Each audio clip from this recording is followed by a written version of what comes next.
Assalamu alaikum friends, welcome to my channel MBBS and BDS lectures.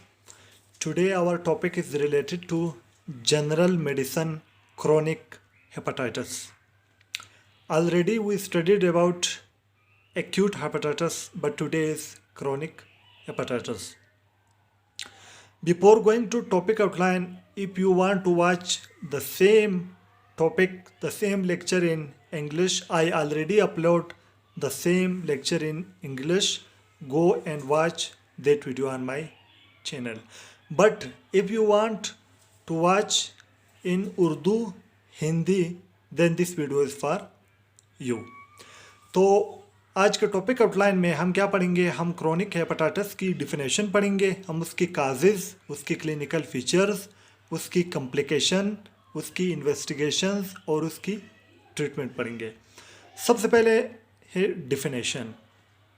Chronic hepatitis को हम कैसे define करते हैं, ये तो उसके नाम से ही पता चल रहा है। सबसे पहले हेपाटा का क्या मतलब है? लिवर, और टस का क्या मतलब है? इन्फ्लेमेशन, मतलब लिवर की इन्फ्लेमेशन।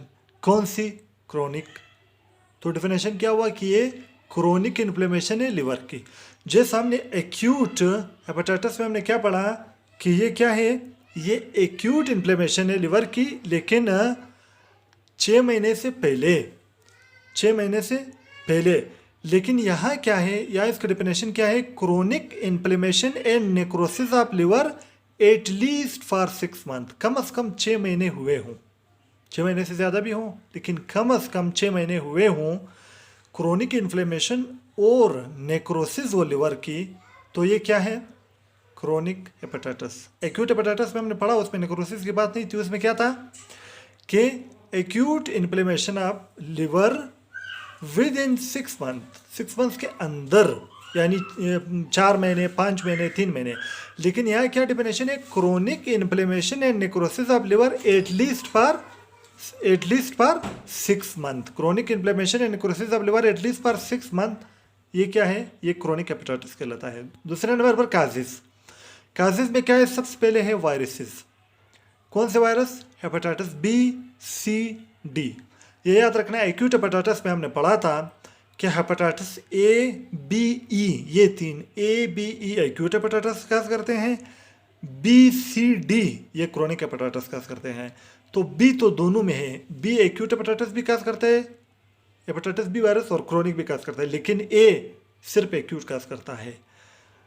उसके बाद ई सिर्फ एक्यूट काज करता है, लेकिन सी सिर्फ क्रोनिक काज करता है, डी सिर्फ क्रोनिक काज करता है। तो पहला काज क्या हुआ क्रोनिक हेपेटाइटिस की? वायरसेस, जिसमें बी, सी, डी। दूसरा है अल्कोहल। एक्यूट हेपेटाइटिस में भी अल्कोहल काज था, यहाँ भी काज है, यानी दोनों में क्या माने। तीसरा है ड्रग्स। एक्यूट हेपेटाइटिस में भी ड्रग्स एक्यूट हेपेटाइटिस काज करते थे, क्रोनिक भी। लेकिन एक्यूट हेपेटाइटिस में ड्रग क्या था? पैरासीटामोल था, लेकिन यहाँ क्या है? Isoniazid, anti tubercular drug. चौथे नंबर पर जो काज है, एक्यूट हेपेटाइटिस में भी ऑटोइम्यून सिस्टम था, ऑटोइम्यून कंडीशन थे, यहाँ भी है। पांचवा यहाँ क्या है? NaHS, non alcoholic hepatosteatosis. Non alcoholic hepatosteatosis क्या है कि अल्कोहल के अलावा जब पेट में, अल्कोहल के अलावा जब लिवर में चर्बी जमा हो जाए, फैट जमा हो जाए, तो इसे कहते हैं, उसकी वजह से क्रोनिक हेपेटाइटिस होगा। इसे कहते हैं नॉन अल्कोहलिक स्टीटोसिस, यानी अल्कोहल के अलावा जब लिवर के अंदर फैट जमा हो जाए, चर्बी जमा हो जाए। सही। छठा जो काज है वो क्या है? Wilson disease. Wilson disease acute hepatitis में भी था, क्रोनिक में भी है। इसमें क्या है? इसमें हमारे लिवर के अंदर पोटाशियम अकोमुलेट हो जाता है बहुत ज़्यादा। तो ये 6 काजेज हुए, वायरसेस हुए, अल्कोहल, ड्रग्स, ऑटोइम्यून, NaHS और विल्सन डिजीज। अब तीसरे नंबर पर हमारे साथ है clinical feature. Clinical feature 14 clinical feature है। सबसे पहले क्या है? वेट लॉस होगा पेशेंट को। दूसरा मेलाइज, थकावट होगा। तीसरा एनोरेक्सिया होगा। चौथा पेन होगा राइट कोंड्रेम पर। और पांचवा क्या है? माइल्ड फीवर होगा। छठा क्या है? स्किन की इचिंग होगी। और सातवां क्या है? आर्थरल्जिया होगा, मतलब जॉइंट में पेन होगा। आठवां क्या है? आर्थराइटिस, मतलब जॉइंट की इन्फ्लेमेशन होगी। और नवा हेपेटोमेगेली, मतलब लिवर की स्वेलिंग होगी। साइज़ में बढ़ेगा, एग्जामिनेशन के दौरान फील होगा, और स्प्लिनों में गेली होगी, स्प्लिन की इन्फ्लेमेशन होगी, और लिफ्ट साइड पे हमें स्प्लिन जो है पाल्पेबल होगा। और उसके बाद जिंजावल हेमरेज होगा, मसूड़ों से गम से खून आएगा, और स्किन रेशेज होंगे, और पोर्टल हाइपरटेंशन होगा, मतलब जो पोर्टल वेन है उसमें हाइपरटेंशन होगा, और उसी की वजह से क्या होंगे, ओसोपिजल वेराइसिस होंगे, मतलब ब्लीडिंग होगा ओसोपेगस में। तो ये 14 क्या हुए इसकी क्लिनिकल फीचर हुए।